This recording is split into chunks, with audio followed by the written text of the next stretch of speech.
Well, hello everybody, the History Guy here, and you are taking, along with me, the very first look at Age of Civilizations 2. Seems like the music's kind of loud. I don't know how loud it'll be for you, but I'm going to go ahead and turn that down. I literally just loaded this game. I just installed it. It's $5 on Steam. So it's one of those low cost but possibly high reward kind of things.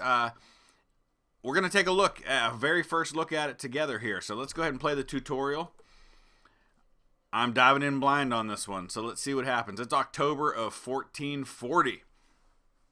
Welcome to the tutorial. Age of Civilizations 2 is a turn-based grand strategy war game that is simple to learn yet hard to master. Your objective is to use military tactics and cunning diplomacy to either unify the world or conquer it. Will the world bleed out or bow before you? The choice is yours. All right. So then now what? So that's okay. What do we do next? How do I advance the tutorial from here? Do I have to hit next turn? Is that what you want me to do? There we go. Okay. So number 1 is open civilization view. 2 is the treasury. Here's our treasury. That's cool. Can we drag this over? Nice. So we've got taxation, production, other income. We've got our expenses, administration, military. Wow, very small military expenses. Tell you what, the music's cool, but let's go ahead and turn it off altogether here. There we go. All right, so total expenses. So we've got a nice little surplus of budget going on. Our taxes seem to be very low, so that's good. So here's our budget spendings. Our population and our goods that are spent. Oh, research, very cool. Investments and the military. All right, so number of movement points this turn. Okay, we are apparently at war with Castile currently.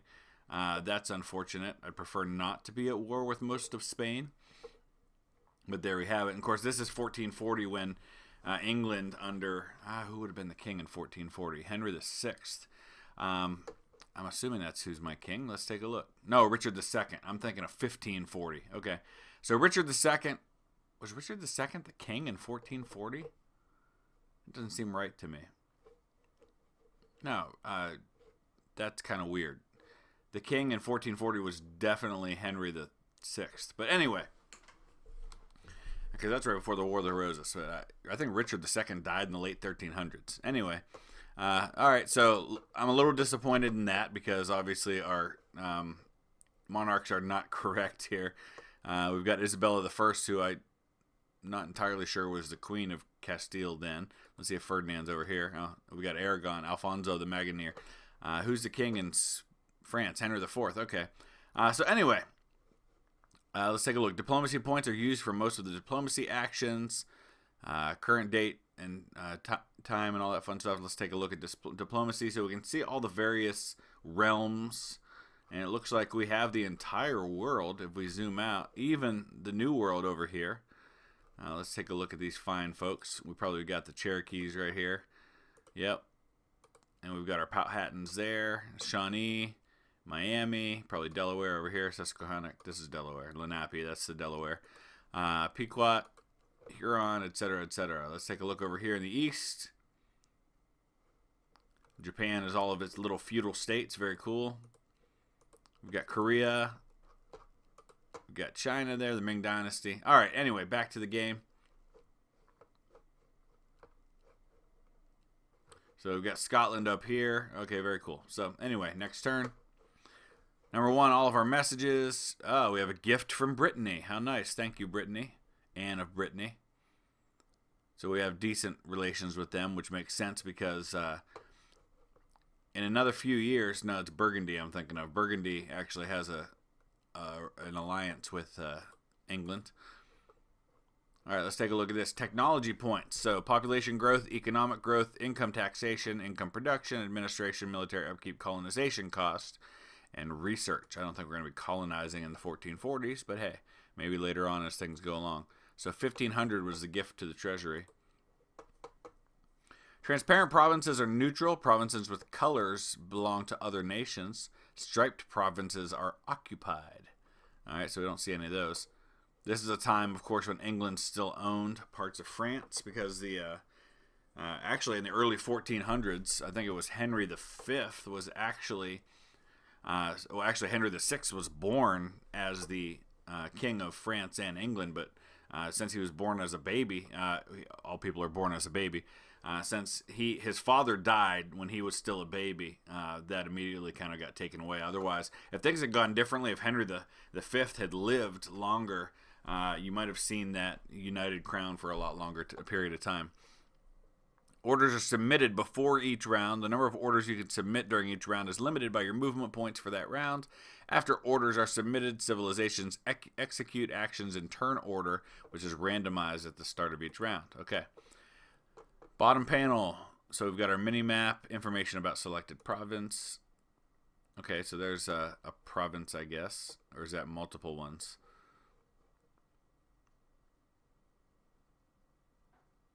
So there's a lot of depth here, you know, for a game that costs $5. Oh, we're going to accept our gift from Brittany. Thank you very much. End turn or continue. Owner of selected province. Core is a legitimate part of civilization. Province value, type of terrain. So there's going to be a lot to learn along the way here. Population of province. So we're looking down here. This is the population down in the bottom left. Province growth rate, happiness, stability, revolutionary risk, development level, technology level, and economy. Wow, there's really is a lot here. And it doesn't need great graphics to do that. So that's pretty cool. I'm excited about that. What do we have over here? Buildings and province name.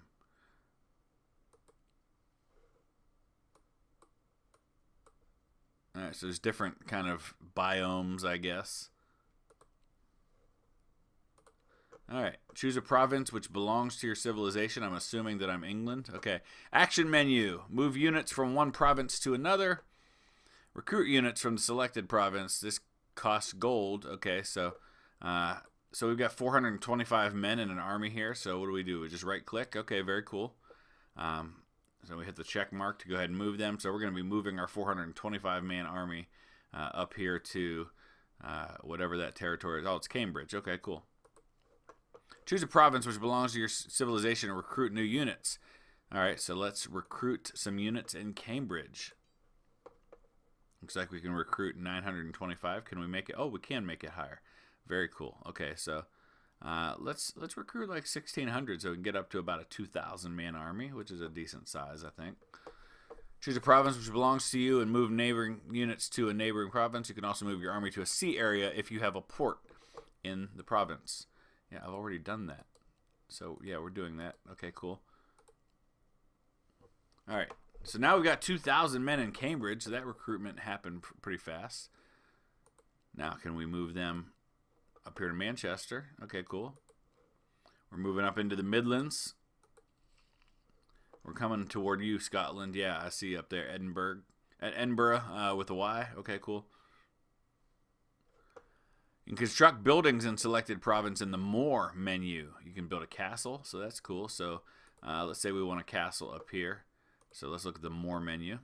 All right, Fortress level 1. Watchtower. Man, there really is a lot to be done here. So that's kind of cool. I like that a lot. Workshop. How do we go about building a castle? We can conscript soldiers. We got to keep an eye on how much money we have, of course. So I guess we start with a watchtower. All right, hides the army from the sight of view of the watchtower. So, fortress. Here we go. Let us build a. Wow, that's expensive, and I don't have that much money, and it won't let me do it if I don't have the funds. So I'm not like modern governments. I can't just spend money I don't have. So that's cool. Quest. Open the budget view of your civilization. In the budget view, you can manage your incomes and expenses. Okay. I already forget how to open my budget view. There we go. So, in the budget view, when you have a large treasury, gold starts to lose its value. This results in inflation. Okay. Very cool. I understand that. That's awesome. This is technology points. We have 41 of technology points. So we're going to grow our economy a little bit here and our population. We'll increase some to taxation. How about administration? And research. Let's put a bunch into research. Yeah, I like me some research. Okay.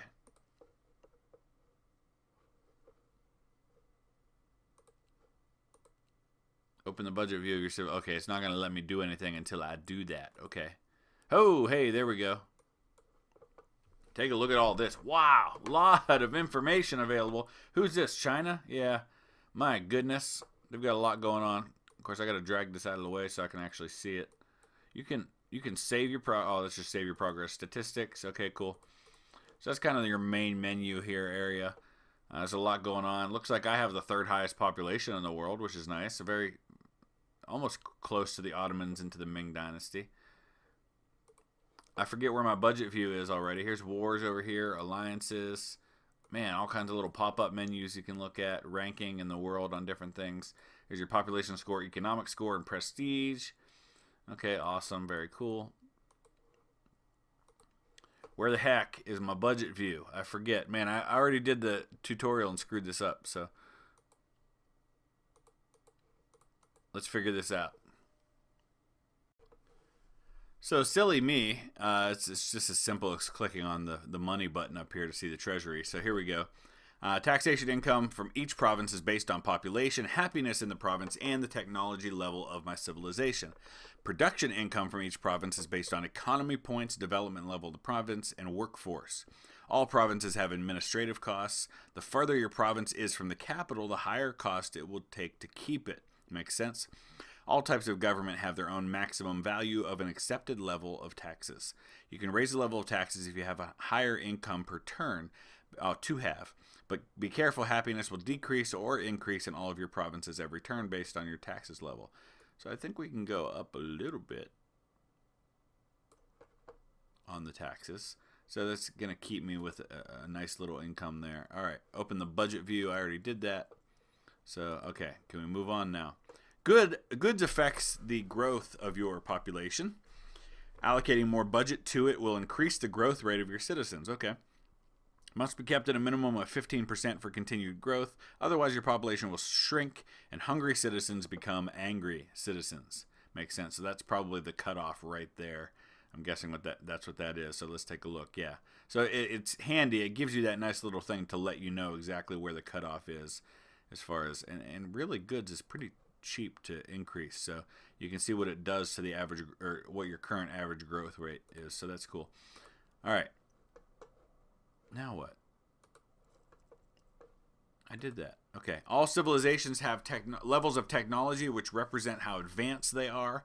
Technology level is raised by spending money on research. Researching technology level will increase your development level, which affects the economy of your provinces. Higher development level means better economy and more income from your provinces.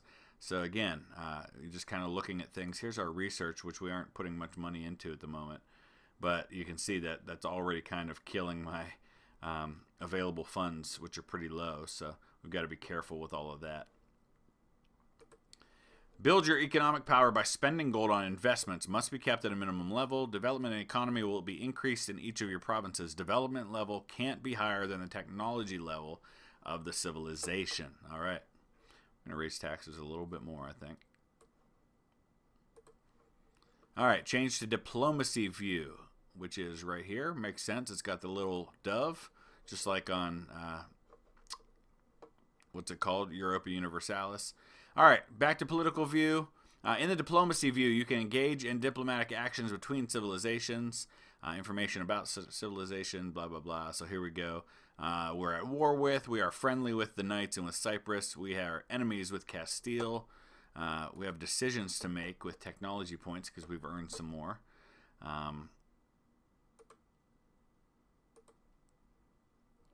So that's the hit we take on administration. That makes sense. Okay, cool. All right. 4 diplomatic actions. Okay, vassals, release a vassal. Ooh, okay, so we've got a number of vassals over here. So we could release things like Northumbria. Yeah, that's a bad idea, though. We're not going to do that. Deselect all. Yes, thank you. Oh, you can change your capital? That's kind of cool. Let's move our capital to Manchester just because. Yeah, there. So take that and like it. Capital moved. That simple, huh? Okay, cool. How do we go back? Like that. Okay. Oh, now we got to go back to political view. Is that what we're doing here? Okay. All right, so we finally ended our turn, and it looks like here comes Castile sending an army into, I guess this is Aquitaine over here. Oh, well, I'm going to deal with that. That's not a problem. So the Battle of Pau, yeah, it's victorious because they didn't have anybody to fight against. End of tutorial. Good luck. Okay, so that's all I get. All right, so that's pretty much all there is to the tutorial for this game. So let's go back out and maybe just look at some of the other features real quick. Exit to the main menu. All right, so if we are to start a new game, there's achievements you can do. Okay, that's cool. Oh, you can just do a random game, so that's kind of cool. You can change the maps. It looks like there's different maps with smaller number of provinces. I would imagine there's a lot of customization able to be done with a game like this because, I mean, it's mainly a text-based game with a pretty cool map. I mean, you know, honestly, the download was like 400 megabytes, so it doesn't take up a lot on your system. Like I said, it was only $5, so let's just click a new game and just see kind of what the choices are when we start here. All right, so you could pretty much choose any civilization in the world, which is kind of awesome, even if you wanted to go over into the new world and stuff like that. So I'm thinking maybe just to get a little taste of the game here for a few minutes, let's go into these German states here and pick somebody fun. How about Burgundy? No, Lorraine, Provence, the Palatinate. Okay, that's cool. We'll go with the Palatinate. I like it. So we've got Frederick V, who I guess is the elector of the Palatinate. We've got 2 provinces. Because we've got one here and we've got one all the way over here. Well, that kind of sucks. I don't know if I'm crazy about that idea. How about Ansbach, Stuttgart, Charles Alexander, Württemberg. Let's go with that. He's just got 1. So we'll do that. Okay, and you can add additional players, so that's kind of awesome too, I guess. No, I'm not Andra. I want to be this guy. Yeah. So let's remove this one now. There we go. All right, so just me, Württemberg, and let's go. All right, it's drawing the map as we begin. There's my 425-man army. I've got a decent amount of funds, though, which is kind of nice. So let's start by raising taxes just a little bit. We definitely need to kind of start growing our population because it's not going to be easy to kind of grow from here. We've got a population of 38,000 people. Almost all of them, it appears, are in Ansbach. Well, or in Württemberg. Okay. So here's our economy, our development level. Okay, cool. So we'll just take a couple turns just to kind of get a sense of things here. Open the budget view. Yes, yes, yes. We've raised taxes already. We're going to grow our population as best we can. I'm going to kind of pour everything into that right now, just to kind of grow our population, start spending. We'll get a lot of technology points.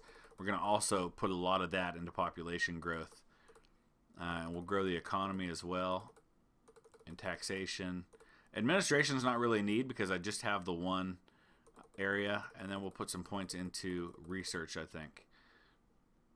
Put some more into population growth. Okay, cool. I think that's honestly probably about all I need to do. Maybe recruit a few soldiers. Not quite that many because that'll get expensive.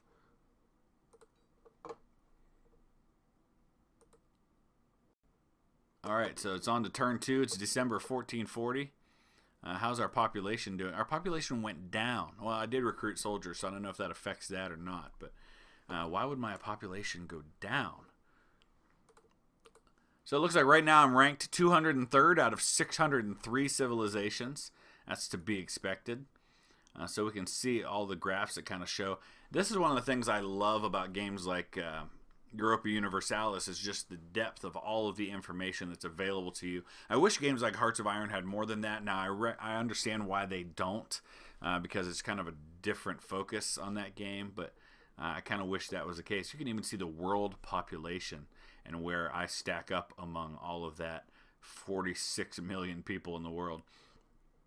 All right, so that's cool. You can even type messages to people. I guess multiplayer must be a thing in this game. It'd be kind of cool to play a multiplayer game with some of you guys. It's only $5, so once I figure out how all of that works, that's something we'll consider. Let's just hit next turn again, kind of see where things are at the moment. All right, so technology. Let's kind of see where we are. You can even hit the wiki. That's kind of awesome. So my treasury, I'm actually slightly losing money at the moment. Let's go ahead and drop the goods down a little bit so we're at least making a little bit of a profit. Diplomacy points. What are the different map modes? Okay, so here's different map. Let's look at technology. So there's the technology level all the way around. It's all pretty even here in this area. That kind of makes sense that it would be similar. Looks like it's not so good over in Ireland. It's certainly higher up in places like Saxony. Let's take a look over here in the Middle East, places like that. How's their technology level? So it's a little lower, but there's not a huge difference between everybody.